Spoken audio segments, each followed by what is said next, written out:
世界を愛で包むヒマラヤ大聖者ヨグマたちから、日々を懸命に生きるあなたへ言葉のプレゼント。ヨグマたち、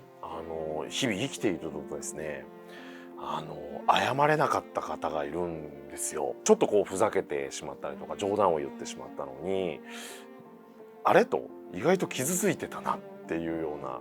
とかですね、あっちが何も言わないってことは怒ってるんじゃないかなみたいな気持ちが高まってきて、どんどん謝れないし、関係が悪くなってってるように感じるんですよね。まあエゴがね、エゴって言うんだけども、プライドっていうかね、そういうのがこう謝れないみたいなね、心を外して愛だけになると、ごめん、なんか言い過ぎちゃったねっていう感じでね、謝れるんだと思うんですけれどね。まあその場を明るくしようとしてね、ちょっと冗談が過ぎちゃったっていうかね、やっぱしこうその人をこうね傷つけちゃうようなこと、下げるような言葉っていうのはね、やっぱし尊敬していくっていうのがね、大切だと思うんですね。やはり私たちっていうのはね、こう人をこう比較する心っていうのがあるんですよ。下に見たり上に見たりね。で、その人がこう自分より何か能力があったり、こうね、そうするとこうすごくこうごますったりとかね。じゃなくてこう尊敬して、でちょっと下だと安心したりして、ちょっとその人にコントロールしちゃったりとかね。そういう自分のこの価値観で相手を見てるわけですよ。だから私たちはこう平等の意識になって、愛の人になって相手に接触していくっていうね、全てこう尊敬を持ってね、その人にもこうエゴがあるしね、なんかこうカチンとなんかこう蔑まれたなみたいなね、そういうエゴがお互いに傷つく、エゴが謝れなかったり、その人のエゴが傷ついているんですね。だからまあこれからはそういうことが起きないようにね、自分をこうまた引きずらないようにね、だから今にいるっていうね、そういう修行をして、また反省をしてお詫びっていうかね、申し訳ないっていう感じ、心でね、申し訳ないって、まあその人を思ってね、こう謝るっていうか、で会った時波動が出ると思うんですね。そうやってなんかこう心でいつも気にしてるとね、ますますなんか団子になっちゃうみたい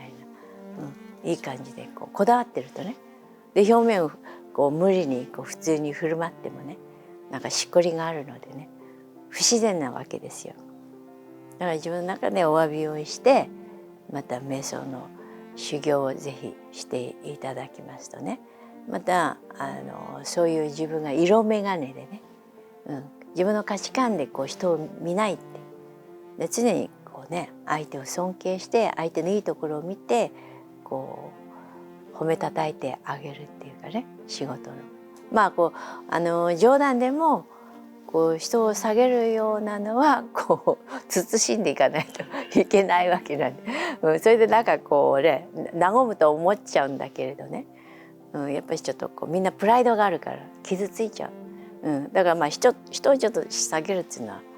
多分良くないかもしれないね。だから尊敬を持ってやって、だからそれを学びにして、であなたがちょっと愛が足りなかったなっていうことでね、心でこう人を見るんじゃなくて、さらにその奥深いところにね平和があり愛があるので、そこから見ていくといいんじゃないかなって思いますね。ヨグマたち、つまりこう愛を持ってちゃんと瞑想もして愛を持ってやれば、その方もじゃあ連絡がつかなかったとしても次には自分はこう変わってきますよ。その関係性が、やっぱりテレパシーみたいにつながってね、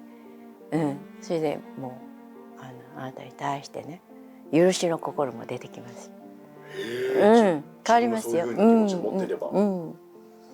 まあね、うちの会でもね、ディクシャを受けてね、何十年口を聞かなかったご夫婦がね、旦那さんが口聞かなかった。だからね、自分が変わったのに旦那さんの方から声かけてきた。その日に帰って、もうエネルギーが変わったので、前もねいじめられた子供がね、で自分がディクシャって言うんですけれども、瞑想の秘宝をいただいてこう清めてね、そして子供がねいじめられていたのにその子のうち遊びに行って普通にできたって、エネルギーが変わるともうこだわりがなくなっちゃう。それまあ近くに行っても遠くからもそういう現象が起きて、変わるんですよ。あなたが変わるとね、でまた周りの人に親切にしていけば、まあそういう風の頼りにね、あいつはいいやつだなんて聞いたりして、どんどんいい関係になっていくんですね。自分の心がちょっと小さかったなみたいな感じでね、そういう自分にもそういうとこがあるのかなっていうことで学びに思ってね、でそういう自分のプライドを落として